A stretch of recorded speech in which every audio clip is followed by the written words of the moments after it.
Liam, so do you think Truss speaking out will calm things down? What's the latest?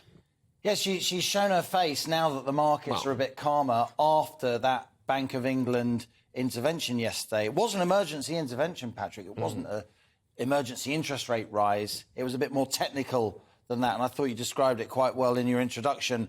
The Bank of England buying bonds, buying government debt in order to make that government debt in general more attractive to investors, to keep the interest rate as low as possible. Now, those interest rates have come down, and that should be at least some reassurance to people who have to remortgage in a while, because hopefully as a result of that intervention, interest rates won't go up as much. But look, this is early days. The financial traders will come back again and see if they can test the government's resolve. That's what they do.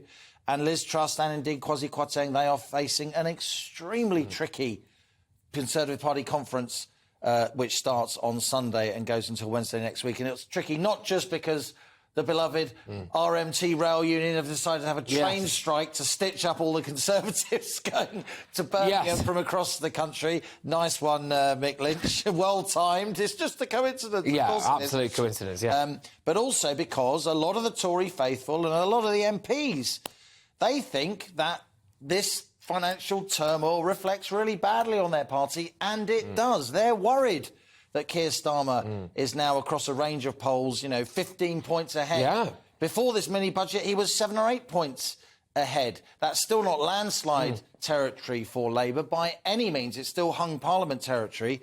But Labour are now beating the Tories on their home ground of financial responsibility, prudence with the economy, economic management. And the Tory faithful won't like that. It's fascinating, really, isn't it, to see the way that Labour have positioned themselves, or been allowed to position themselves, which is, OK, so economic competence. We are now the party, this is what some Labour MPs are telling me at conference, we are now the party of home ownership, for example, all this stuff, which traditionally was not really Labour, was it? But now, there they are. And I suppose the big question is, will Labour actually be better at managing our economy through this time of crisis than what the Tories have done so far? I don't know is the answer, but what I do know is that people across the business community and ordinary voters that I've spoken to, and indeed the opinion polls reflect, that maybe people are willing to give them a chance. As you know, Patrick, elections are won and lost on the centre ground of British politics. And there's a lot of swing voters, and they're not tribal. They don't follow politics particularly closely. They think about politics intensely in the run-up to the general election, and they decide, who am I going to vote for that's going to be the best or the least worse often for me, my family and our economic security. As Bill Clinton's economic advisor, James Carville, famously said in the 90s, it's the economy, stupid. And it is what most people vote on, particularly at a time like this of financial turmoil, and you've got people like us wanging on the television endlessly about financial angst. People are now increasingly, according to the opinion polls, and you can almost sense it, willing to give Labour a chance. Rachel Reeves, who's the Shadow Chancellor... You rate her, I think, don't you? Well, I rate her in the sense that she is a credible person.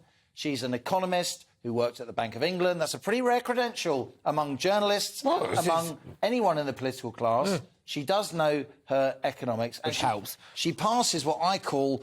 It sounds quite rude, so bear with me. The boardroom sniff test. Good grief. Yeah? So... It's not the 50s, Lee. It's not the 50s. Maybe not as particularly rude for Patrick Christie's show, but it is for me. I tried to keep it. That's all right, mate. It's a family show. It's just a dysfunctional family. A bit of demeanour. Look, ordinary business folk will see Rachel Reeves and think, this is not John McDonnell, Jeremy Corbyn's Shadow Chancellor. No. This is a person who obviously is more left-wing than Kwasi Kwarteng, but understands that we need to treat financial markets carefully. We can't spend beyond our means. And that's why I think Liz Truss and Kwasi Kwarteng will be under a lot of pressure when they go to Birmingham at the weekend for their conference. And I wouldn't be surprised, I was talking to Mark and Gloria earlier, I wouldn't be surprised if currency traders decided, when the Tory faithful are gathered, maybe the day of the Prime Minister's speech, her first ever party conference speech as Prime Minister. She's been waiting for this moment for her whole life, her whole professional life. Maybe the currency markets could choose that moment to start putting serious pressure on the pound in order to assert that when currency markets can push governments around, then governments lose their authority. And we seem to have moved out of that territory, Patrick, with this Bank of England intervention. And everybody should be happy that there's been a bit more calm on financial markets, but that's only for now. We don't know what's going to happen. There's still the same concern across the world about macroeconomic instability. The global economy is moving towards recession. It's not just post-lockdown, it's partly post-lockdown. You've got interest rates rising all over the world. This would have happened whether or not Kwasi Kwarteng was Chancellor or Liz Truss was Prime Minister. But as those rates rise, it will get more painful, economies will slow, and politicians who are in power at the time that happens, they always get the blame.